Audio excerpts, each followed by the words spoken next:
Tu dors mal ou tu te réveilles fatigué, même après 8 heures de sommeil? On pense souvent que le sommeil, c'est juste une affaire d'hygiène de vie, se coucher plus tôt, éviter les écrans et compagnie. Mais pour Cédric, il ne s'agit pas que de ça. Alors, si tu veux en savoir plus sur le sommeil, reste à l'écoute et je dis bonjour à Cédric. Bonjour Erika. Bienvenue. Merci et belle présentation. J'aime bien. Ça va, ça te plaît? Ouais, je trouve que c'est pas mal amené parce que il faut qu'on casse des préjugés sur le sommeil. Oui, oui. On va taper un peu dessus sur tout ce que les gens pensent et on passe à côté de notre sommeil, de notre énergie. Ouais. Est-ce que tu peux te présenter un petit peu en dehors de ton activité, déjà? Est-ce que tu veux un passif de tout ce que j'ai fait dans ma vie ou est-ce que je te fais juste une présentation, marié, 3 enfants, 2 chiens?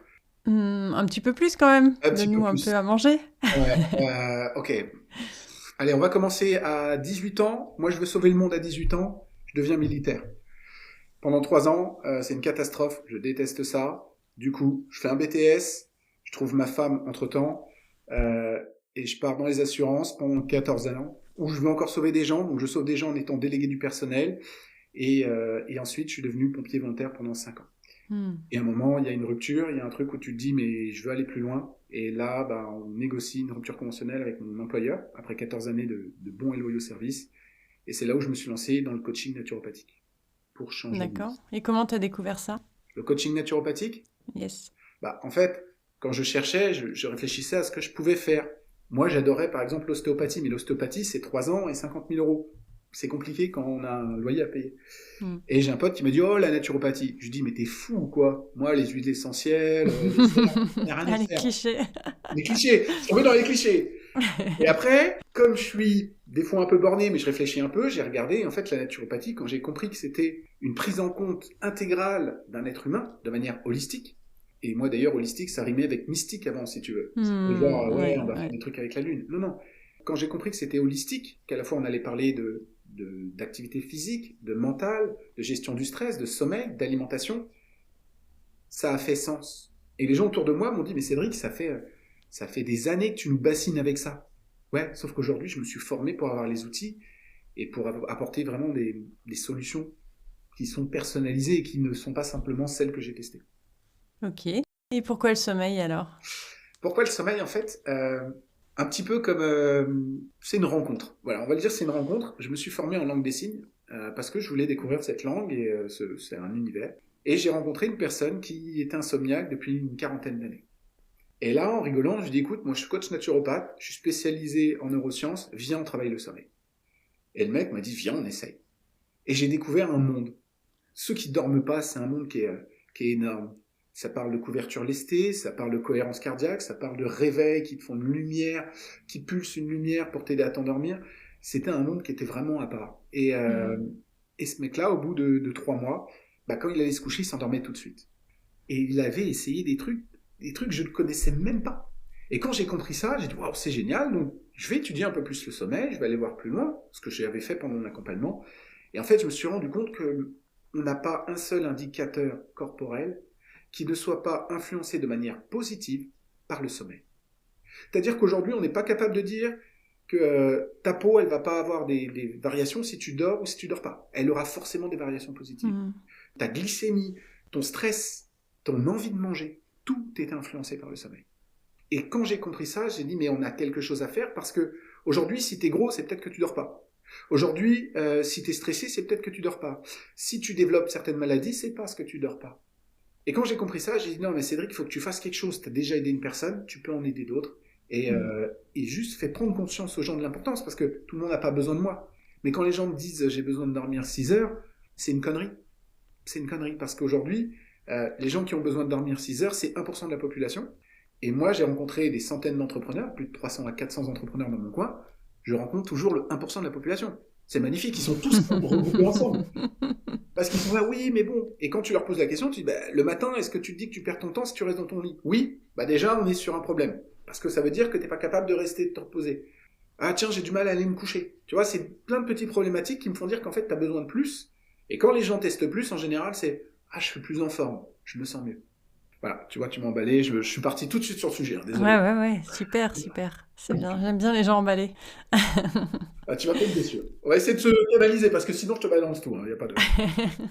Ça marche. Donc voilà, c'est une rencontre et ça a fait qu'après je me suis spécialisé là-dedans et les résultats que j'obtiens me font kiffer.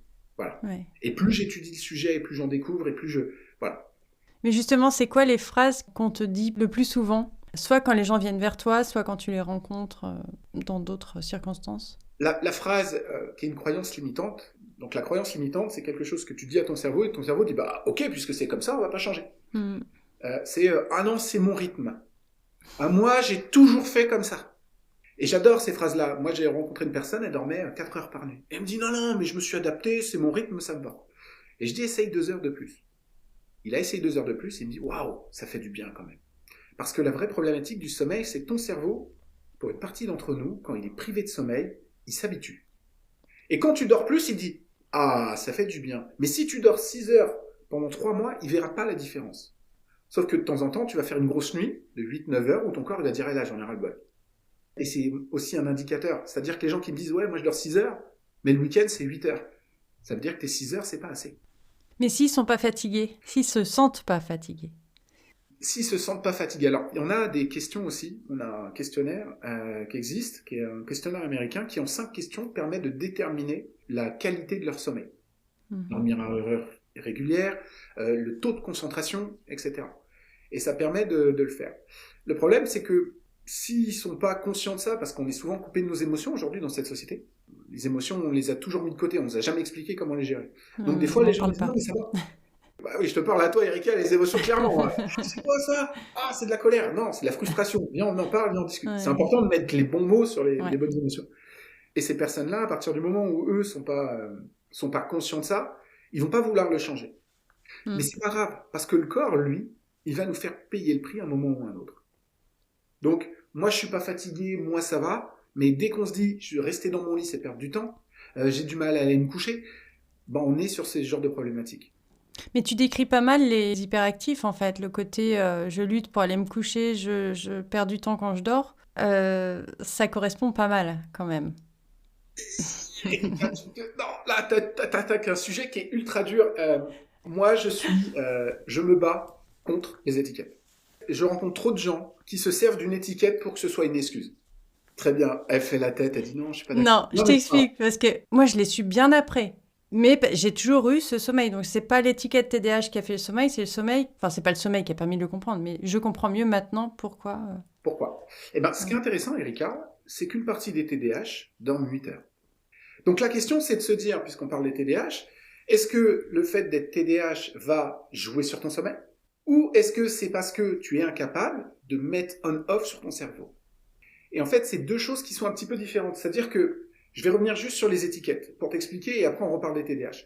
Certaines personnes trouvent des étiquettes en disant je suis hyperactif, par exemple, je suis incapable de m'arrêter.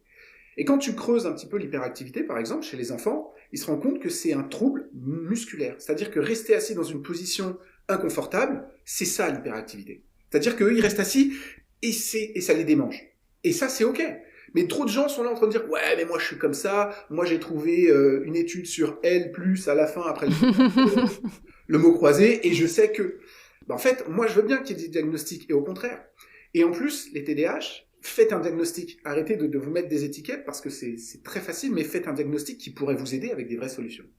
Maintenant, les TDAH, je crois que c'est la Ritaline que vous prenez comme... Ritaline, ouais. Ritaline. Et ben en fait, on se rend compte que ce médicament, il est utilisé aussi pour tout ce qui est narcolepsie. Parce que c'est plutôt quelque chose qui va réguler la sérotonine. La sérotonine, c'est un peu l'ennemi de la mélatonine. Donc là, moi, j'ai un TDAH dans mon environnement, avec qui j'aimerais beaucoup travailler, et on est en train de voir ça, pour essayer justement de voir comment casser un peu cet effet de la Ritaline, pour amener plus de mélatonine et plus de sommeil. J'ai pas des réponses pour tout le monde, mais certains TDAH arrivent à dormir. Donc maintenant, est-ce que c'est une question de clé? Est-ce que si tu avais les bonnes clés, tu dormirais plus? Et c'est toujours comme ça que je me pose la question. Ça veut pas dire que ça marche pour tout le monde, hein, mais je pense qu'il y a une partie qui pourrait, par les bonnes clés, avoir un meilleur sommeil. Avec par exemple cet overthinking qu'on vient casser, avec d'autres exercices. Je suis en travail sur lui, et après j'adorerais développer ça auprès des personnes qui ont ce type de profil, parce que On a une phrase que nous, on avait à l'armée qui est très importante, c'est le terrain commande. On peut mettre toutes les étiquettes qu'on veut, mais quel est ton quotidien? Comment on change ça? Et est-ce que cette maladie, à quel moment elle est bloquante? À quel moment, enfin, cette pathologie, on ne peut pas forcément parler de maladie, à quel moment on peut s'en passer et dire, ok, ta journée c'était super et maintenant tu dors. Ça fait partie des problématiques, et si tu veux aujourd'hui, encore une fois, dire, je suis TDAH, je ne dors pas, peut-être, mais certains arrivent à dormir. Qu'est-ce qui fait la différence entre les deux? Et c'est ça qui m'intéresse de dire, est-ce que ça s'appliquera à tout le monde? Peut-être, peut-être pas. Là, j'ai pas la réponse. Et seule l'expérience pourra me dire, ben, on y arrive ou on n'y arrive pas. Après, je pense qu'il y a autant de types de TDAH différents, enfin en tout cas de fonctionnements différents que de personnes aussi. Hein. Ah, c'est aussi une problématique que tu touches du doigt. Les gens souvent me disent, mais comment tu fais, Cédric? Ben, je dis le lundi, tu vas danser sous la pleine lune. Mardi, tu mets des feuilles de laurier sous ton oreiller. Non.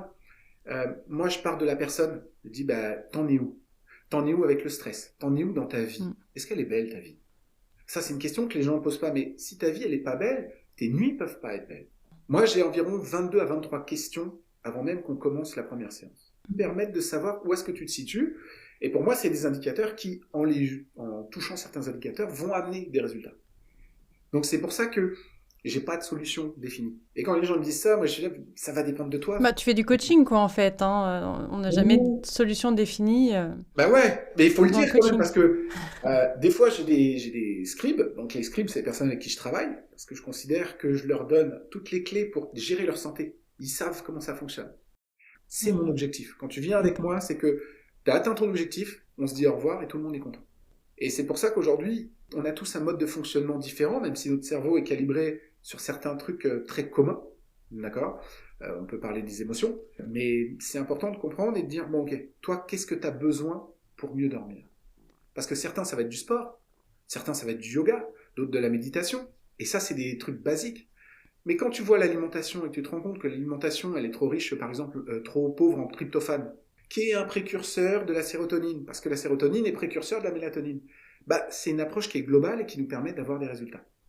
Quand tu comprends le fonctionnement des hormones, et je ne vais pas rentrer dans le détail parce que c'est... Oui, non, c'est pas l'objectif. Tout est lié en fait. Tout est lié. Bonne alimentation, bonne sérotonine, parce que si tu as une sérotonine qui est trop basse, parce que tu as un cortisol trop haut, parce que le stress te fatigue, mais te permet pas de mieux dormir, c'est un ensemble. Donc c'est des indicateurs qu'on baisse jusqu'à ce qu'on trouve la bonne clé, qu'à un moment ça... Oh, j'ai bien dormi 8 heures, Cédric. Ok, tu l'as fait une fois, on va le faire 2, 3, 4, 5 fois maintenant. C'est ça l'objectif. Ok. Est-ce qu'il y a un profil type de personnes qui viennent te voir? Non. C'est intéressant parce qu'en fonction de mon canal de communication, je ne tombe pas sur les mêmes personnes. L'avantage, c'est qu'en parlant de sommeil, je parle à beaucoup de gens. Et j'ai des problématiques diverses et variées. Et ça, pour un coach, c'est du pain béni. Bah oui. On adore. T'es là, tu fais, c'est quoi ton problème? Ah oui, on va essayer de le faire et tout. Voilà, le défi. C'est ça, on est en mode Frankenstein. Attends, et si je te donne ça, qu'est-ce qui se passe et tout. Et ce qui est rigolo, c'est que des fois, j'ai des bénéfices non attendus.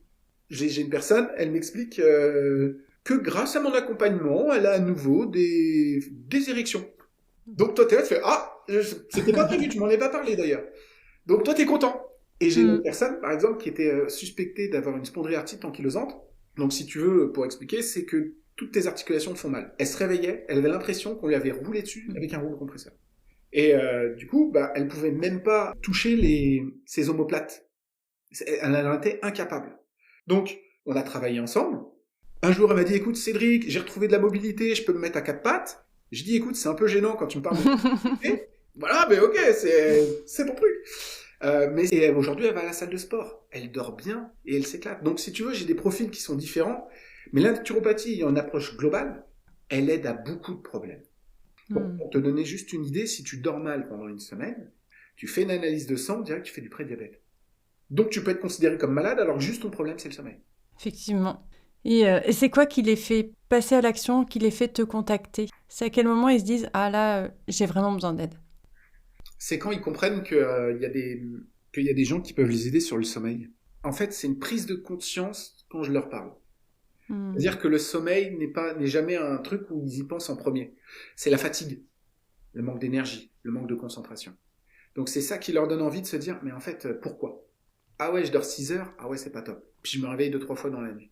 Donc j'ai beaucoup de personnes qui, lors de rencontres entrepreneuriales, par exemple, elles me disent, mais attends, tu fais ça? viens, on se rencontre. Viens, on discute et viens, on échange.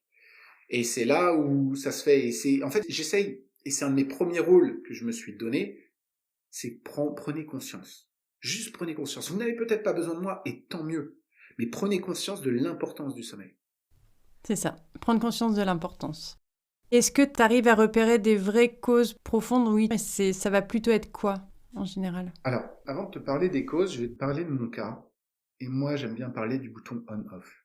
Là, je m'adresse à vous, mesdames. Vous avez forcément un mari qui, tout de suite, vous dit « Ah, bonne nuit !» et il s'endort tout de suite. Il se pose pas la question. Ah non, mais les hommes, c'est impressionnant. Hein. Alors, c'est peut-être un problème de charge mentale. Voilà, je pose ça là. C'est impressionnant. Ça m'a toujours mis sur le derrière. De me dire, waouh, mais comment ils font, quoi? Alors, ce qui est intéressant, c'est que ce bouton on-off, il existe pour tout le monde. Et moi, je te donne un exemple. Je joue à la console. J'adore les jeux vidéo. Je joue à la console. On rigole avec les potes. Je vais me coucher, je me brosse les dents. Je regarde TikTok. Parce que j'ai des chaînes, je les adore. C'est des trucs qui sont plutôt de l'information et j'adore ça. Je vais me coucher, je m'endors tout de suite. Ouais, mais t'es un homme. Je suis un homme. Alors, très bien, c'est pas mon joker dans un monde égalitaire. Non, ça marche pas là. Ça marche pas. Non, c'est pour te dire qu'en fait, on peut mettre en place des routines, on peut mettre en place plein de systèmes. Il y a des gens, je leur fais mettre des routines. Il y a d'autres et je leur dégomme leur routine. Ça va dépendre. Mais la question, c'est, est-ce que tu sais ce qui se passe quand tu t'endors? Moi, quand je me couchais à partir de 12-13 ans, je me disais, quelle est la dernière pensée que j'ai avant de m'endormir? Et c'est très frustrant parce que le matin, tu dis, qu'est-ce que j'ai pensé avant de dormir? Et tu sais que c'était pas cette phrase-là. Donc t'es là, tu fais, mais qu'est-ce que j'ai pensé? Et en fait, à un moment, personnellement, moi, j'ai détecté la façon dont mon cerveau s'éteignait, en quelque sorte. Alors, ça doit être très visuel, puisqu'on n'a pas directement de capteur dans le cerveau. Mais une fois que j'ai mis ça en place, ça part tout de suite. Pour certaines personnes, on va travailler sur le corps. Le corps va envoyer le message de dire, c'est l'heure de se coucher, ce qu'on appelle la congruence physique. Si ton corps, par exemple, c'est un exercice qu'on peut faire, on rentre les épaules, on se met devant et on baisse la tête en pensant à des idées négatives, ça va nous impacter. On fait la même chose en ayant les épaules redressées, le menton fier, un grand sourire et en pensant aux mêmes idées, ça n'a pas le même impact. Donc moi, mon travail, des fois, c'est juste de savoir est-ce qu'on va passer par le corps ou par ton esprit. Et pour revenir à ta première question, qui était, est-ce que j'ai détecté un truc chez les gens, c'est ça? Je ne sais plus. Ouais, qu'est-ce qu'il y a? C'est les causes profondes en fait dont ils n'ont pas forcément conscience qui les empêchent de dormir. Parce que quelquefois on se dit oui c'est à cause de ça et puis j'imagine que tu trouves d'autres choses derrière. Si tu veux, on pourrait sortir 3 thématiques principales sur les problématiques que rencontrent les gens. Je m'aime pas et j'aime pas cette vie. D'accord? C'est un truc que je rencontre souvent. En fait, surtout vous, mesdames, vous avez été élevées dans une société où on vous a dit de dire non, j'aime pas, mais j'aime bien. Je vais dire que j'aime bien. D'accord?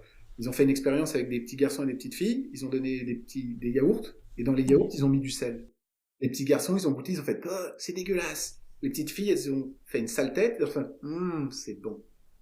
Donc déjà, il y a la place de la personne. Est-ce que la personne est alignée avec elle-même? Est-ce qu'elle est à sa place? Est-ce qu'elle est capable de dire non alors qu'elle a envie de dire non? Donc ça, c'est ultra important. C'est être aligné avec soi-même, c'est s'aimer.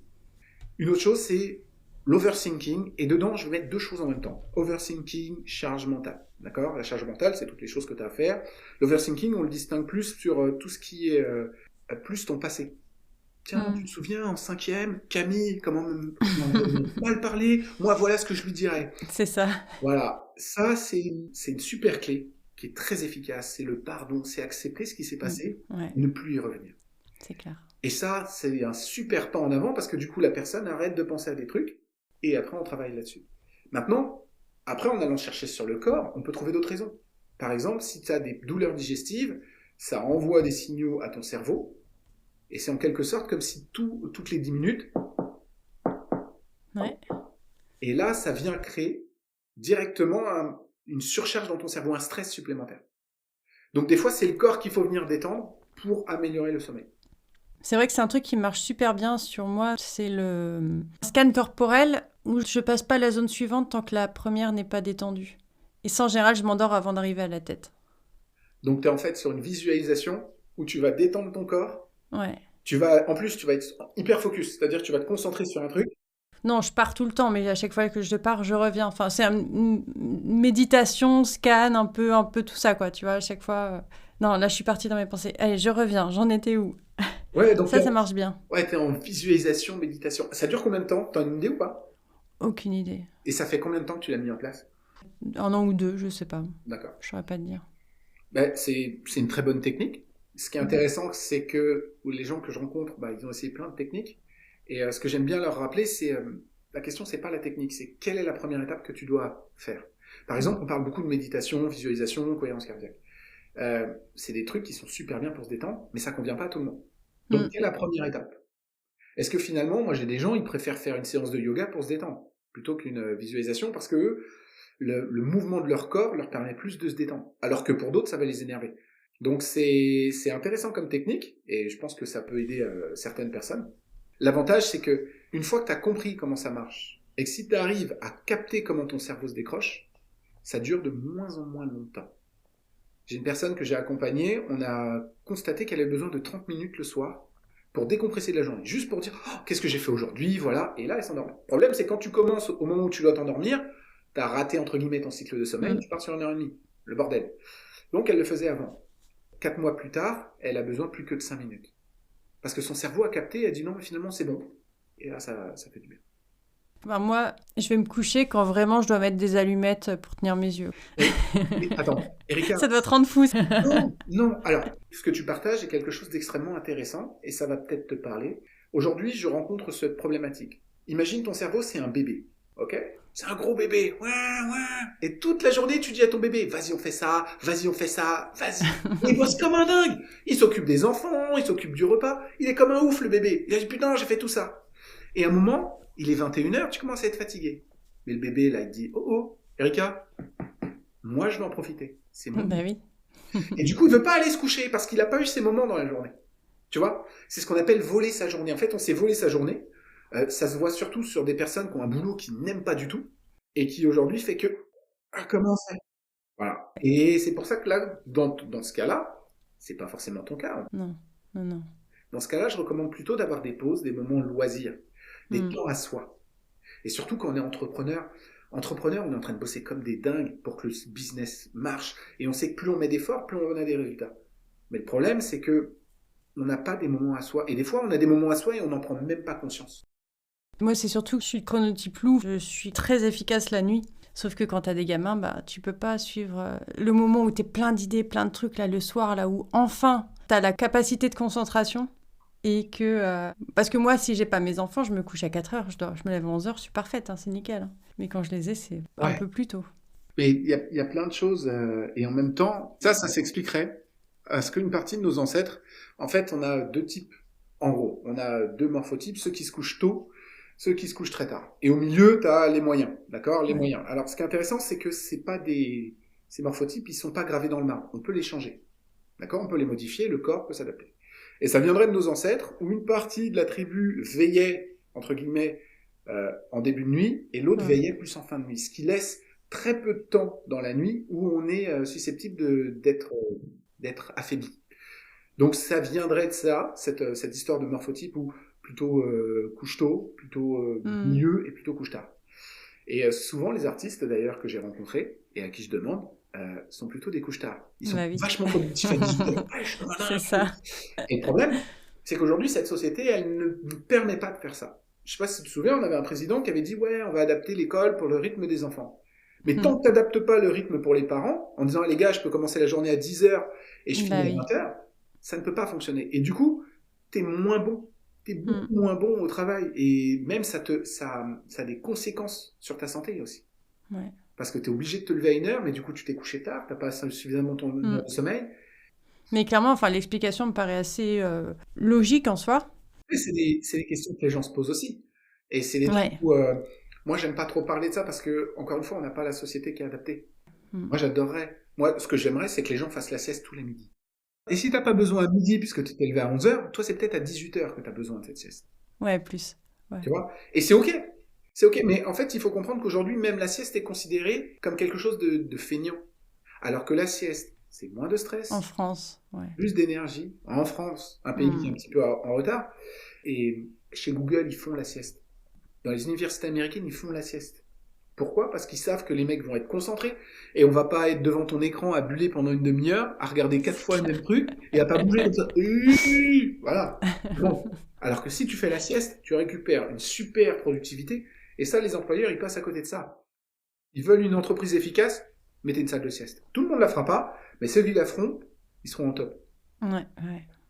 Bon, est-ce que tu as déjà vu des personnes justement qui avaient tout mis en place et non? J'avais Monsieur P pour Monsieur Parfait. Monsieur Parfait, il a une routine, il me rendait jaloux. On a tous des monsieur parfaits. Ah ouais, et Monsieur Parfait, trop fort. Monsieur Parfait, il avait il m'appelait ça une sorte de tunnel pour aller dormir. Donc en gros, il avait son épouse. Il avait une petite heure avec son épouse, tu vois, il parlait, tranquille. Il prenait du GABA, qui est censé réduire le stress. Il prenait de la mélatonine pour assurer un bon sommeil. Et il faisait tout plein de trucs. Des procédures, des choses pour se détendre, cohérence cardiaque, etc. Et Monsieur P, quand je l'ai vu arriver, j'ai dit « Wow, qu'est-ce que je vais pouvoir lui apporter ?» Bon, en fait, j'ai tué sa routine. On va le dire tout de suite, j'ai tué sa routine. Je dis « Vas-y, ça t'en a besoin ?» Bof, non, ça t'en a besoin. Et en fait, Monsieur P, il prend plus de mélatonine, il prend plus de GABA, sa routine dure moins longtemps, et il dort 8 heures. Alors qu'avant, c'était 6 heures. Parce qu'en fait, finalement, peut-être qu'il mettait trop d'enjeux dans son sommeil, là où le sommeil, c'est un lâcher-prise. Et ça, c'est quelque chose que tu dois rencontrer, où les gens disent « Ouais, j'essaie de faire de la méditation », et ils sont là en mode comme s'ils étaient aux toilettes, « Je fais de la méditation, je me détends. » Ça peut pas marcher. C'est le lâcher-prise, les gars, c'est comme ça. Donc, Monsieur P, nous, on a travaillé sur le lâcher-prise, on a dit « Vas-y ». Et lui, il avait essayé plein de trucs aussi. Parce que lui, le sommeil, il comprenait que c'était important, il dormait que 6 heures, et puis il était pas en super forme. Oui, il se mettait la pression pour dormir, quoi. Bah, en fait, il avait, si tu veux, la vie, en général, les enfants perturbent le sommeil, et pour certains, le sommeil ne se remet pas. J'ai pas mal ce profil-là aussi. Et en fait, c'est intéressant parce qu'une fois qu'on a dit, OK, bon, tes enfants énormes, comment tu fais? Bah, il a réussi à remettre ça. C'est vrai qu'il se mettait une certaine pression, sans que ce soit excessif, mais du coup, il y avait une tension, si tu veux. Et quand ton cerveau est sous tension, c'est pas là où il veut dormir. Non. C'est pour ça qu'aujourd'hui, les produits que tu rencontres par exemple, tout ce qui est somnifère, anxiolytique, l'objectif, c'est un peu de mettre ton cerveau dans une gelée et que les pensées aillent plus doucement. Et que ça induise indirectement le sommeil. Mais tu te réveilles crevé quand tu prends des somnifères. Alors, le somnifère, c'est vraiment quelque chose que je recommande pas. Pendant des années, on les distribuait comme des bonbons, d'accord 5, 10 ans. Aujourd'hui, les recommandations, c'est 4 semaines. Pourquoi? Parce que ton sommeil n'est pas de la même qualité. Et en fait, les gens qui prennent des somnifères ont les mêmes problèmes de santé que ceux qui dorment 6 heures par nuit. Donc, maladie cardiovasculaire, cancer, Alzheimer. Donc, c'est pour ça qu'aujourd'hui, les somnifères, les anxiolytiques, c'est pas une bonne idée. Parce que ça va, un petit peu comme l'alcool, ça va t'aider à t'endormir, mais ça va tuer la qualité de ton sommeil. Le cerveau, il n'aime pas ça, en fait. On l'a forcé, donc quelque part, la qualité, elle n'est pas là. Je me bats contre ça, tu vois, parce que je trouve que c'est des choses dont on parle pas assez. Et c'est tellement facile d'aller en pharmacie et de dire je voudrais de la mélatonine. Ouais, mais ça change pas le problème. Et la mélatonine, d'ailleurs, en général, ceux qu'on prenne et qui ont des problèmes de sommeil, ils se réveillent la nuit. Ils arrivent à s'endormir, mais ils se réveillent la nuit. Mais oui, il faut en parler, d'où l'intérêt d'avoir cette discussion ensemble. C'est ça. Je pense que de toute façon, les gens doivent... Aujourd'hui, on a ce qui nous protège, s'appelle l'assurance maladie en ligne. Assurance maladie. Quand tu es petit, on te donne un carnet de santé. C'est pas un carnet de santé, c'est un carnet de maladie. On ne s'intéresse à toi qu'à partir du moment où tu es malade. Et non, la naturopathie, elle nous dit pas ça. Elle dit, putain, les gars, faut prendre soin de vous tous les jours pour être le moins souvent malade. Ouais, à la chinoise, quoi. Voilà. Alors, la naturopathie, elle existait un petit peu aussi en France, mais ce qui s'est passé, c'est que quand la médecine est arrivée, la synchro-sainte médecine est arrivée, et on a dit, on est trop fort, on va s'occuper des symptômes. Et moi, l'exemple que j'aime bien donner, c'est tu vas voir ton médecin, t'as mal au ventre.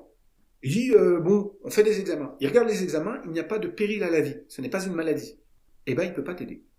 Tu vas voir un naturopathe, il dit, bon, vous avez des problèmes digestifs, eh ben, c'est peut-être ça, changez un peu votre alimentation, on se revoit dans 2 semaines. Et à ce moment-là, ça change, ça transforme ou pas. Et à ce moment-là, on réadapte. D'accord? On a une phrase en naturopathie, c'est que ce qui est globalement vrai est spécifiquement faux. C'est-à-dire que nous, on a appris un truc, mais quand on va essayer sur toi, il va pas se passer du tout la même chose. Donc, on s'adapte. C'est ultra important, c'est toujours de la personnalisation. Pas des conseils génériques que tu peux trouver. Oui, parce que de toute façon, on est des humains et que par définition, on est tous uniques et particuliers. Rajoute à ça, si tu as des origines asiatiques, africaines, tu ne vas pas, par exemple, digérer les fruits ou le lait de la même façon. Et aujourd'hui, les gens, moi, c'est des questions que je pose quand les gens, par exemple, je dis, bah, est-ce que tu as des origines et tout, pour savoir si justement c'est normal, c'est pas normal. Et moi, il y a des trucs que je mange qui tuent le ventre des autres personnes à côté. On est tous différents, donc c'est ultra important de l'apprendre. Par contre, ce qui est important de comprendre, c'est qu'une douleur doit être traitée. Non pas contre la douleur, mais faire en sorte qu'elle n'apparaisse plus. Je redonne l'exemple des problèmes digestifs. Une personne de mon entourage a eu des problèmes digestifs pendant des années. Bon, c'est pas grave, on continue. Tu sais, c'est à l'ancienne, on ne se pose pas la question. Cette personne a développé donc une sorte de nodule sur les cordes vocales. Et elle a plein de problèmes digestifs qui l'affaiblissent et qui font que un rhume, au lieu de durer 3 jours, il dure une semaine. Et ça, c'est un signe chez moi. Quand tu viens me voir, je te dis, ton rhume, t'en as combien de fois par an et combien de fois ça dure? Si t'en as plus de 2 fois par an et que ça dure plus de 3 jours, t'as un problème. Ah, c'est pas censé durer 7 jours, un rhume? Non, c'est pas censé. Tu vas avoir 3 jours un peu complexes, mais c'est 5 maximum. Mais normalement, voilà, c'est pas 7 jours. On est dans une société où on a baissé certains critères pour dire qu'on n'était pas malade. Il faut comprendre qu'il y a des enjeux derrière tout ça. Et ça, c'est un truc qui me bouffe, mais tu prends par exemple le seuil où on considère que tu as du cholestérol qui est dangereux. Et bien ce seuil, il y a quelques années, ils l'ont descendu. En disant, tous ces gens au-dessus, ils ont besoin de médicaments pour qu'on les aide. 3 millions de personnes qui prenaient des médicaments en plus. Imagine les milliards. Et en plus, on parle aux États-Unis, et puis après, ça se diffuse. Hein. C'est encore une fois, il y a des gens qui sont derrière, qui veulent nous vendre quelque chose. Autant il y a certains critères qui peuvent être là pour nous protéger. Et j'ai vu un truc sur la vitamine D où on dit par exemple la vitamine D, le taux en France est trop haut. Ah bon? Il est trop haut. C'est-à-dire qu'on dit que pour éviter le rachitisme, on a levé le seuil pour dire il n'y a pas de problème. Parce que le rachitisme, si tu veux, c'est un trouble du développement chez le bébé qui manque de vitamine D, mais on ne sait pas exactement quand est-ce qu'il arrive. Donc on a pris une grosse marge et on dit voilà. Mais sauf que si tu es en dessous, tu n'es pas en carence pour autant. Là, après, on sort de mon domaine, et quand les gens me disent j'ai un problème en vitamine D, moi, je les renvoie vers le médecin. Parce que j'ai des choses que je peux faire, il y a des choses, c'est la médecine. C'est complémentaire. Oui, non, mais après, c'est sûr que déjà, les normes varient d'un pays à l'autre, d'un labo à l'autre, d'un médecin à l'autre. En même temps, c'est toujours une histoire de contexte, mais je vais te donner un petit exemple qui, moi, me faisait halluciner. Il y a 15 ans, le seuil de calcium en France, pour être en bonne santé, était à 1400 mg. L'OMS nous donnait 500 mg. Et bah du coup, pourquoi? Parce que tu as les lobbies des produits laitiers qui disent des produits laitiers pour la vie, tout ça. Surtout que c'est pas dans le lait qu'il y a le plus de calcium. Non, et puis en plus, le lait baisse notre vitamine D. Et du coup, la vitamine D, c'est un antiphotocopieur, elle te protège des maladies. Voilà, et donc on a plein de problèmes avec ça, et nos pays qui consomment le plus de lait ont les plus gros taux d'ostéoporose. Donc tu es là, tu dis, ouais, mais c'est pas pareil. Arrêtez. Tu vois, c'est encore une fois, on est dans un système qui ne s'intéresse qu'à nos maladies parce que les maladies rapportent. Une personne qui est malade, elle paye des médicaments de personne de santé. Je suis très hygiéniste, moi, dans ma pratique. Et il m'arrive de conseiller des compléments alimentaires. Il y a un seul complément alimentaire que je préconise dès que la personne mange peu de viande, c'est la vitamine B12. Et si tu veux, par exemple, moi, il y a des personnes sur LinkedIn qui sont là à te vendre des produits, des compléments alimentaires. Et je leur dis, mais si je vends vos produits, est-ce que je touche de l'argent? Ils m'ont dit oui. Je dis, je vends vos produits. Parce qu'en fait, si je vends vos produits et que je gagne de l'argent, est-ce que je le vends pour lui ou pour moi? Moi, j'essaye d'éviter ces biais, surtout que je me dis, ton alimentation, elle peut t'apporter énormément. Pas surtout. Malheureusement, il y a des choses qui, des fois, il faut se complémenter. Mais l'alimentation, elle peut apporter plein de choses. Mais c'est sûr que quand tu manges des pâtes et un steak haché, ça peut pas marcher. La B12 ne se mesure précisément que dans les urines. En fait, on a d'autres facteurs, par exemple la spiruline, on a certains groupes de vitamine B qui viennent perturber la B12. Et tu dis, ouais, il y a de la B12. Mais en fait, il faut vérifier avec les urines. Donc c'est un test à 150 €. Ah ouais. Il va être de ta poche, parce que la Sécu, ils en ont rien à faire. J'imagine. Et c'est pour ça qu'aujourd'hui, moi, je recommande toujours de la B12 aux végétariens en disant, voilà, vous êtes végétarien, prenez de la B12. Cherchez pas. Et comme ça, vous protégez votre santé. Parce que les problématiques de B12, elles sont diverses et variées. D'accord? On sort un peu du sommeil, mais pas que. J'ai une personne qui est venue me voir et qui avait une alimentation par poche. Elle pouvait plus se nourrir, elle avait une opération qui était très mal passée, et donc elle avait une poche. Et elle me dit, Cédric, au fait, j'ai le syndrome des jambes sans repos. Pour ceux qui connaissent pas, vous avez envie de vous lever, et vous avez envie de taper les jambes sur le sol. C'est insupportable.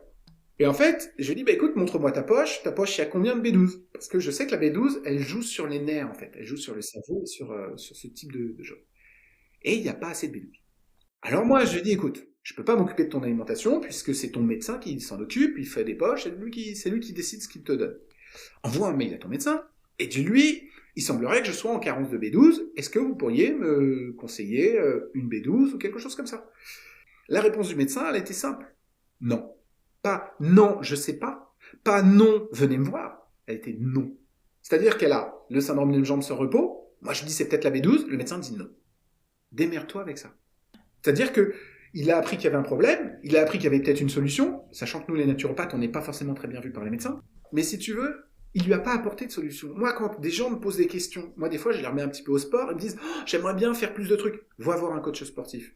Oh, moi, j'ai telle problématique. Va voir tel professionnel. Je peux les aider. Mais par exemple, si la personne me dit moi, je veux perdre du poids, je voudrais avoir mes calories, va voir un diététicien, ce n'est pas mon problème. Et ça, c'est ultra important de l'entendre, c'est que j'ai une limite. Je sais ma limite. Ouais. Si j'ai pas de limite, je suis dangereux pour les gens que j'accompagne. Donc du coup, cette scribe, ce qu'on a fait, c'est qu'on a regardé le nombre de B12. Je dis, écoute, commande de la B12, tu vas sur le site que tu veux, tu me donnes la posologie, et moi je te dis combien tu en prends. 15 jours plus tard, elle n'avait plus le syndrome des jambes sans repos. Donc, on a amené une solution là où lui n'a pas su présenter ça. Je vais maintenant défendre les médecins. Les médecins ont 15 minutes, 20 minutes pour régler ton problème. Ouais. Ils sont pas formés sur l'alimentation. Demande à un médecin de maigrir. Arrêtez les pommes de terre. C'est nul. Non mais voilà, t'es pas adapté pour ça. Et c'est ok. Donc si tu veux, les médecins, ils ont pas le temps. Et pour avoir un salaire décent, c'est l'usine. Ouais. C'est aussi notre problème, c'est qu'on a travaillé sur que les maladies. Les gens, ils ont 10 ans d'études, ils ont 3 heures de cours de nutrition. Donc le médecin, il est nul en nutrition. Mais tu vois, c'est tout un système qui a été mis en place et on s'occupe que des maladies. Donc je leur jette pas la pierre. Pour se former, c'est compliqué. Si ils ont J'ai un médecin qui m'a envoyé un truc en disant, regarde, être végétarien, c'est dangereux. J'ai regardé son truc, j'ai dit, tu rigoles ou quoi? Ils sortent des arguments en disant, ouh, la viande, c'est bon. C'est pour ça qu'on en a besoin. Oui, les chips, c'est bon, c'est pas pour ça qu'on en a besoin. Tu vois, non mais, à un moment, faut des arguments scientifiques. D'accord? Être végétarien, ça demande des adaptations, ça demande d'être vigilant sur certaines choses, mais c'est possible. Après, pour les enfants, tu vois, moi, je m'occupe pas pour les enfants, parce que c'est des choses où je veux pas toucher. Il y a des apports qui sont spécifiques, c'est très étudié. Et le médecin dont je te parle, lui, il était spécialisé dans les enfants. Donc, les apports, ils étaient bons, mais il recevait des publications qui, elles, étaient plus qui étaient aussi poussées par les lobbies.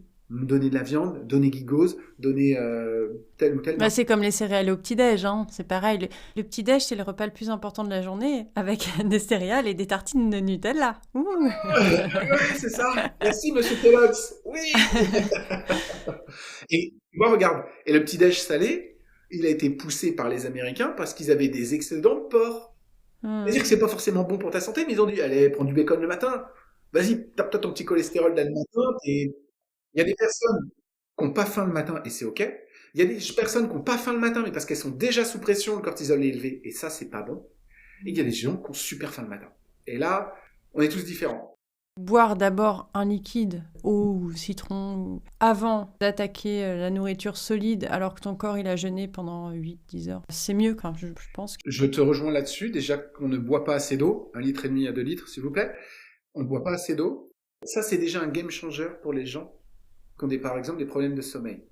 Quand tu te réveilles la nuit, que tu as soif, ton corps il est en train de t'envoyer un signal.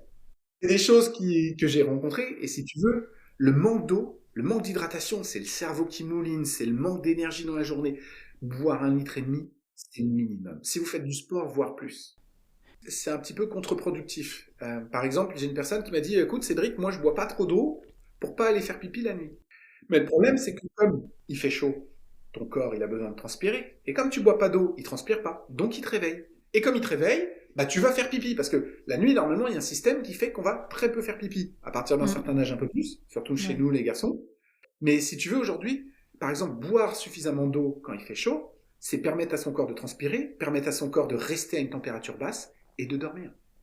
Et ton corps, moi, il m'est arrivé de faire un déj en plein soleil pendant 3 heures.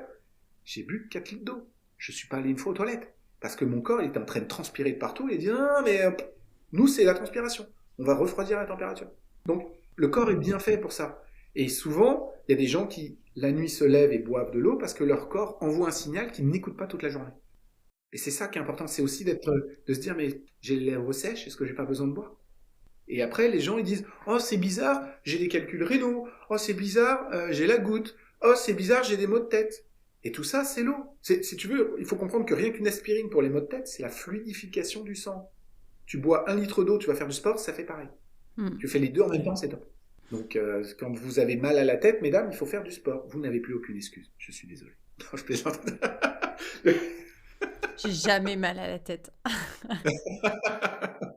Mais tu vois, c'est des trucs où des fois les gens me disent ça et je dis, mais vous buvez pas. Vous buvez pas. J'ai la peau sèche. Ah ben oui, mais il faut boire, il faut d'huile, il faut du. Non, mais c'est vrai qu'on boit pas assez en général. Bah, quand on s'aime, en fait, on prend soin de soi. Mm. Donc, quand on comprend que notre corps n'est pas déconnecté de notre cerveau, mais que si on le nourrit bien, ça va nous faire énormément de bien. Et il y a des gens, c'est juste leur tête. Ils travaillent juste leur tête. Il n'y a que leur tête qui existe. Le corps n'existe pas. Mais c'est important ce que tu dis là. Quand on s'aime, on prend soin de soi. Encore faut-il s'aimer. Ça, si tu veux, ça m'est arrivé aussi d'avoir des périodes de ma vie où ton objectif, c'est de te faire du mal, par exemple, dans une séance de sport, c'est de te punir. Là, on attaque aussi un problème qui est notre société judéo-chrétienne, où en gros, il y a les gentils, c'est bien, les méchants, non, culpabilité et tout. Mais la culpabilité ne sert à personne. Non. Aujourd'hui, la culpabilité, c'est génial. T'es passé au tribunal, t'as été condamné à 2 ans de prison, et toi, toutes les semaines, tu repasses devant le tribunal et tu te refais la scène. Et tu te repunis à nouveau, tu te remets des coups de fouet derrière en disant, Mm. oui, j'étais un vilain. Cette culpabilité, par exemple, c'est un des biais sur lesquels je vais forcément travailler. On parle de Mm. culpabilité. On parle de rancune aussi. Quand quelqu'un m'a fait du mal, bah ok. Si tu penses à lui et que tu as une émotion négative, tu lui donnes une énergie. Et cette énergie, tu en Ouais. as besoin, toi, dans la journée. Donc c'est pour ça que tout à l'heure, je te parlais de congruence, et on peut parler de culpabilité, d'acceptation. D'accord. Mm. On peut ne pas pardonner tout le monde, mais plus tu mets une énergie négative dedans, plus ça te fatigue. Oui, puis ça te fait plus chier toi que la personne qui est déjà passée à autre chose. Ah oui, bah, ils s'en foutent. Les petits méchants, entre guillemets, ils en ont rien à faire. Ouais, c'est Voilà, ça. ils sont là, ils ont dit leurs conneries, ils se sont barrés, démerde-toi avec Ouais, ça. c'est ça. Et Ouais, toi, t'es là en train de cogiter, ouais, pourquoi il m'a dit ça? Mais c'est peut-être parce que. ouais, Voilà. ouais. Et là, en fait, il y a des gens qui sont très forts, et nos enfants sont très forts pour ça, pour appuyer sur les fêlures. Tu sais, notre gosse, il sait exactement comment faire pour t'énerver, tu vois. Et toi, t'es là, Mm. ah, putain, comment il est trop fort. Ben, il y a des gens dans notre entourage, ils savent exactement ce qu'ils doivent faire pour que tu te sentes Ouais. pas bien. Et comme tu te sens pas bien, ils le font peut-être même pas exprès pour une partie d'entre eux. Ouais, non, c'est inconscient souvent. Comme tu te sens Mm. pas bien, ils sont là, ouais, je suis trop bien et tout. J'ai appris à dire, la personne dont je t'ai parlé tout à l'heure, sa vie, ça a été un gruyère depuis le début de l'accompagnement parce qu'il lui arrivait plein de bricoles au niveau de santé et tout. Elle a reçu un message d'une amie, je mets des guillemets, vous voyez pas, je mets Mhm. des guillemets, qui lui a dit, écoute, je pense que tu es dans une secte parce que tu es trop heureuse avec tout ce qui t'arrive. Ah ouais. Donc si tu veux, quand tu vas bien, il y a des gens autour de toi, ils se sentent pas bien. Mais je pense que la personne était vraiment inquiète peut-être. Parce que tu te dis, est-ce que c'est un déni? Est-ce que... Peut-être qu'elle s'est posé cette question-là. C'est beau, Erika, de le voir comme ça, mais ça fait Oui. partie. Après explication, après avoir étudié le truc pour vérifier, la personne, en fait, elle acceptait pas qu'elle aille bien. Parce qu'elle, elle n'était pas bien, mais pour des broutilles, si tu veux. Sa Hmm. santé n'était pas en péril. Donc, quand elle a vu ça, ça l'a fait chier. Hmm. Et souvent, moi, j'invite les personnes que j'accompagne, ils prennent les décisions qu'ils veulent, mais je leur explique qu'ils peuvent couper les liens toxiques, même avec leurs parents, même avec des proches. Et ça, quand tu leur dis ça, ils font ah bon, on peut? Mais non, on n'a pas le droit. Bah, comme tu dis, on est dans une société judéo-chrétienne. On n'a pas le droit de s'éloigner de ses parents, de couper les ponts. C'est très mal vu, enfin. Ouais, ouais. Sauf que ces personnes, ils t'apportent rien et ils te prennent de l'énergie. Et le bonheur va se construire dans ces décisions qu'on va faire. Certains continuent à avoir des relations, mais peut-être plus espacées, plus saines. Et ce qui est intéressant, c'est que quand on change d'attitude, les gens autour, soit ils s'adaptent, soit ils partent.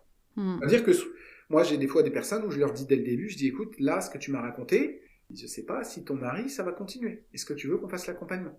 Voilà, je préfère te le dire, soit il est capable de s'adapter, soit il va y avoir des ruptures. Parce qu'il y a Ouais. déjà des sacrées fêlures quand même parle de ça, hein, tu vois. Et quand la personne, je l'aide à aller mieux, bah, elle veut se débarrasser de ce qui la gêne.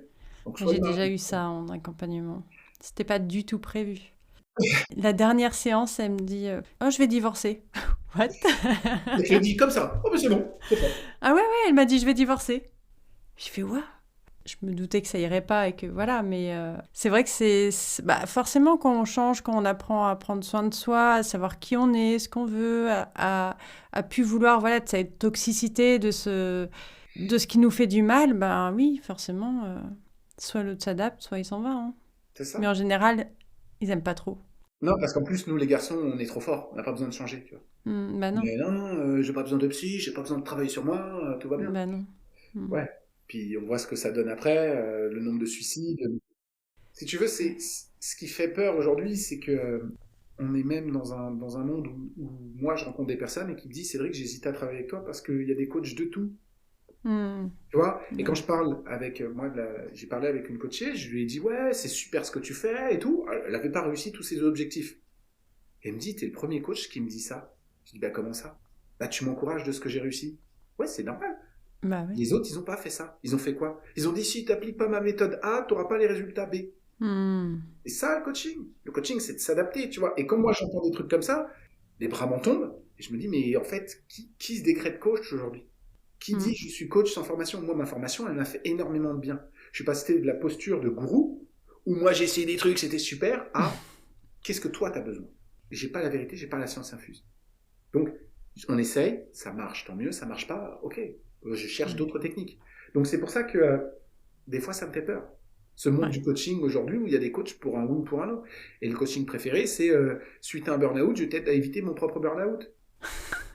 Je les adore, ces gens-là. Ils sont Ouais. très compétents. Mais quelque part, tu dis putain, tu l'as pas vu venir et tu veux. Voilà. Le truc, c'est oui, à partir du moment où tu te dis j'ai vécu ça, du coup je vais te l'appliquer à toi, c'est pas du coaching en fait. Non, on est sur du mentorat. Suis mon programme, suis ma façon dont j'ai travaillé, tu peux obtenir des C'est résultats. ça. Mais ça Mm. s'applique pas à tout le monde. Non. Et tu vois, moi, j'avais suivi un podcast comme ça où la nana, elle expliquait que le coaching lui prenait énormément d'énergie, ça la fatiguait. Donc, elle s'est transformée en mentor. Elle dit, Mm. suivez mon expérience, si ça vous suffit, c'est OK. Elle voulait pas Ouais. s'adapter. Moi, Mm. je sors d'une séance de coaching, je me fais des bisous à la main, je danse, j'adore. Je ressors de là avec beaucoup plus d'énergie. Tu Ah vois? oui. Et, et c'est Mais parce c'est que, vrai qu'au début, ouais, je trouvais ça crevant parce que je vais pas analyser là pourquoi, mais c'est vrai qu'avec le temps, quand c'est plus fluide, quand tu te mets moins la pression et que tu laisses en fait le client venir amener ce qu'il a amené et repartir avec ce avec quoi il doit repartir, bon en fait tu déposes pas toi toute ta charge dessus. ouais, c'est un point que tu touches et c'est quelque chose que j'ai dû apprendre à faire, c'est justement allez, moi j'ai une personne qui me dit ah ouais c'est super j'ai obtenu non mais on pourrait aller plus loin non ça lui convenait elle avait Mm. fait sa petite marche et je peux pas lui en vouloir parce qu'on est tous là moi je me fais accompagner par exemple sur le marketing sur tout ça ouais j'ai appris plein de trucs mais j'ai besoin à chaque fois d'avoir des petites marches Ouais. d'avancer et c'est ok on fonctionne tous comme ça on s'est complètement éloigné du sujet du sommeil cela dit mais Oui, ainsi soit-il ainsi soit-il. mais voilà, c'est que ça devait se faire, c'est que tout est intéressant. Enfin, je pense que ça intéressera d'autres aussi. Pour reparler du sommeil, est-ce que tu as d'autres choses à dire, des questions que je t'aurais pas posées ou des choses que tu aurais voulu dire à un moment que t'as pas pu? Le sommeil on a 5 piliers en naturopathie d'accord on a activité physique, le mouvement, d'accord 80% de nos neurones sont dédiés au mouvement. Allez courir, vous serez heureux. Les enfants de 3 ans, ils sont heureux parce qu'ils bougent tout le temps. L'alimentation, d'accord je vous laisse votre alimentation, vous voyez, hein, les légumes sont vos amis, surtout. La gestion du stress. Le stress n'est pas un ennemi, c'est une énergie. Par contre, si vous le laissez vous bouffer, si vous laissez votre chef vous mettre cette pression, ouais, à un moment, ça va vous épuiser. Mm. La reconnexion à soi, qui vous êtes, est-ce que vous faites les choses avec le cœur? C'est ultra important. Parce que aujourd'hui, on est dans une société qui ne nous convient pas forcément. D'accord? Moi, je vois des gens dans la rue, c'est toujours quelque chose qui m'emmerde. Mais est-ce que vos actes, correspondent à la personne que vous voulez être? Et la dernière chose, le dernier pilier, c'est le sommeil. Et le sommeil, si je l'ai pris en dernier, c'est parce qu'il va jouer sur tout ça. Quand vous dormez pas, vous avez plus d'idées noires. Quand vous dormez pas, le stress vous envahit beaucoup plus vite. Quand vous dormez pas, vous êtes beaucoup plus attiré par le chips, le saucisson et les bonbons que quand vous dormez. Et pour le sport, votre cerveau, quand il est fatigué, il n'a pas envie d'aller se dépenser. Je vais juste rajouter une petite étude qui est plutôt flippante pour ceux qui disent « Ouais, mais moi je dors 6 heures, mais je fais du sport. » Sur 10 ans, ils ont pris un groupe qui faisait 6 heures de sport, 6 heures de sommeil, pardon, et 1 heure de sport. Et bien ce groupe est en moins bonne forme que le groupe qui dort 7 heures et ne fait pas de sport. C'est-à-dire qu'1 heure de sport ne remplace pas le sommeil. Alors maintenant, si vous faites 7 heures de sommeil et 1 heure de sport, c'est encore mieux. Vous C'est serez royal. hyper santé. Mais voilà, c'est 2 choses qui sont importantes de comprendre, c'est qu'aujourd'hui, on sous-estime l'importance du sommeil. Dans les 5 prochaines années, on va en parler, on va matraquer ça en disant dormez, dormez, dormez, si on veut s'intéresser à notre santé. Mais aujourd'hui, il est sous-estimé. Et plus on étudie le truc, moi, plus je fais des recherches, plus je regarde des choses, plus on se rend compte de l'ampleur que ça a. Sur tous les facteurs sur notre santé. Donc, vous pouvez mal manger pendant 30 ou 40 ans et vous en connaissez des comme ça. Vous pouvez pas faire de sport pendant 60, 70 ans, mais avoir une petite activité. C'est ok, vous les connaissez, ces gens-là. Mais si vous dormez mal, ils ont détecté le premier Alzheimer avant 45 ans à cause des insomnies. Une fois qu'ils ont réglé son problème de sommeil, il n'avait plus Alzheimer. Donc si tu veux, c'est juste comprendre aujourd'hui les problématiques que ça peut amener. Maintenant, pour tous nos amis entrepreneurs qui écoutent ce podcast, quand vous dormez 6 heures, quand vous travaillez 8 heures, vous avez perdu 2 heures de votre journée en productivité. Parce que votre cerveau, il travaille en vitesse lente. Donc une fois qu'on comprend ça, on comprend qu'une fois que j'ai dormi, ma journée, elle peut être beaucoup plus courte et plus efficace. Et après, si tu veux qu'on en parle, moi j'ai des milliers de choses à parler sur le sommeil. Mais voilà. J'imagine. Et attends, une question quand même, somme toute importante. Pour toi, il faut dormir combien de temps? Qu'est-ce qui est trop, qu'est-ce qui est pas assez? Alors, il y a des études qui nous disent entre 7 et 8 heures. Je vais t'expliquer juste après comment les gens vont pouvoir faire pile poil. À partir du moment où tu dors 9h30 à plus de 9 heures, tu commences à avoir les mêmes problèmes que de dormir moins de 7 heures. En fait, ceux qui dorment beaucoup, et j'ai travaillé avec une personne comme ça, et en fait, je me rends compte qu'il y a une sorte de repli. De dormir 10 heures, c'est pour se protéger du monde, en quelque sorte. Bah, t'es vite, ouais. Les gens en dépression, souvent, ils dorment soit beaucoup, soit pas du tout. Et ce qui est intéressant, c'est de comprendre qu'il faut entre 7 et 9 heures. Si tu veux savoir combien d'heures tu as besoin, tu prends 3 jours où tu as ni d'obligation le soir, ni d'obligation le matin. Tes enfants, je sais pas, tu les mets dans un avion, puis ils vont se balader. Alors, la première nuit, tu vas récupérer de ce que tu n'as pas récupéré. La deuxième, tu vas t'ajuster. Et la troisième nuit, tu as pile poil le nombre d'heures dont tu as besoin. D'accord. Et tu laisses un réveil naturel. Tes yeux s'ouvrent, tu dis, oh, je suis en forme, on y va. Et là, tu sauras combien d'heures tu as besoin. Je vais refaire le test, je te dirai.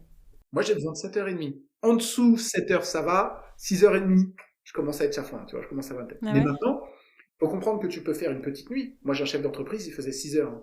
C'est ok, il fait 6 heures. Par contre, le lendemain, il faisait 8 heures. Il pouvait faire 8 heures, il faisait 8 heures. Et ça, c'est ok de... Tu peux récupérer en partie une nuit. D'accord ? L'idéal, c'est, si par exemple tu travailles de nuit, tu es infirmière de nuit, l'idéal, c'est qu'une fois que tu as récupéré ta nuit, tu peux faire une sieste d'1h30. Nous, les gens lambda qui travaillons de jour, la sieste, elle doit durer 20-23 minutes. D'accord ? 23 ? 20 à 30 minutes. Ah, j'ai compris 23 minutes. Elle pourrait durer 23 minutes. Moi, celle de ce midi, elle a duré 15 minutes, par exemple. Au bout de 15 minutes, j'ai ouvert les yeux, j'étais bien. Mon corps, il me dit, c'est bon. Si tu es très fatigué, le problème, c'est ne pas s'endormir. Mais là, on arrive sur d'autres astuces, sur d'autres trucs. Bref, pour savoir tout ça, il faut te contacter et faire un bilan. Et surtout, au-delà de ce bilan, moi, je vais essayer d'apporter le maximum de valeur parce qu'une partie des gens n'ont pas besoin de travailler avec moi. Ils ont besoin de comprendre. Donc là, si tu veux, le mois d'août commence. Donc là, je vais commencer à travailler sur des vidéos, des choses où les gens, t'as besoin de quoi, c'est quoi ton problème, regarde la vidéo, regarde ça. Ah. Et comme je t'ai dit, j'ai rencontré des gens, rien qu'en parlant, ils me disent aujourd'hui je dors 8 heures, c'est vrai que je suis super bien. Et ben c'est tout. En fait, moi, bien sûr que je gagne de l'argent à travailler avec des personnes. Oui, parce que cette société ne me laisse pas le choix. Mais moi, ce que je veux, c'est que le maximum de personnes soient en forme. C'est tout. C'est idiot, je veux encore sauver le monde. Bah, je pense que en tant que coach en général, c'est un peu tous notre credo d'impacter. Enfin, je parle toujours de l'effet papillon, mais par effet papillon, toucher une personne qui en touchera une autre, etc. Exactement. D'avoir des sujets, et aujourd'hui, plutôt que de parler de nos chers politiques qui font rien pour nous, d'avoir des vrais sujets autour de sujets de santé. En disant, toi, tu dors est-ce que ça va ? Tu dors combien d'heures ? Tu vois, c'est une question qu'on pose jamais aux gens. Et pourtant, si tu regardes, tu as une personne sur 5 qui a des problèmes de sommeil réguliers. Donc, c'est important de pouvoir transmettre ça. Le savoir se multiplie. 1 + 1 = 3. Et si on peut transmettre ça et sauver des gens qu'on connaît pas, mais peu importe, et ils vont mieux, vas-y, c'est cadeau. Voilà. Après, j'aimerais bien voir la tête de ma voisine si je veux la voir. Salut, t'as dormi combien d'heures ? Ah ouais, mais comment tu dors ? Pour plutôt que tu vois, ce bonjour, ça va en entreprise. Bonjour, ça va ? Et là, tu réponds non, je vais pas bien. Et hop, il passe à la personne d'à côté. Là, tu t'intéresses à la personne. Tu dis, ça va ? Tu m'as l'air fatigué et tout. Et c'est intéressant, ça fait un débat. Et puis surtout, ça permet des fois aux gens juste de poser. Les relations humaines, elles sont ultra importantes dans notre épanouissement.